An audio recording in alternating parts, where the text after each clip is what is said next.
బ్రహ్మంగారి మఠం ఇది కడప జిల్లా ఆంధ్రప్రదేశ్ రాష్ట్రంలో ఉంది. ఇది బ్రహ్మంగారు జింక కొమ్ముతో ఈ బావిని దోయారంట. జింక కొమ్ముతో బావి దోయినాడంటే నీళ్లు బాగా స్వచ్ఛమైనట్టే పడి ఉంటాయి. అదే దేవుని మహిమ అంటారు కదా, అదే దేవుని మహిమ అంటే.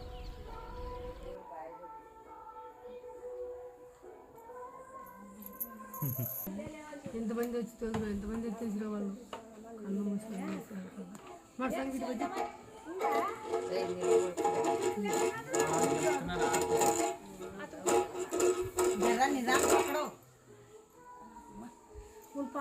అది తీసే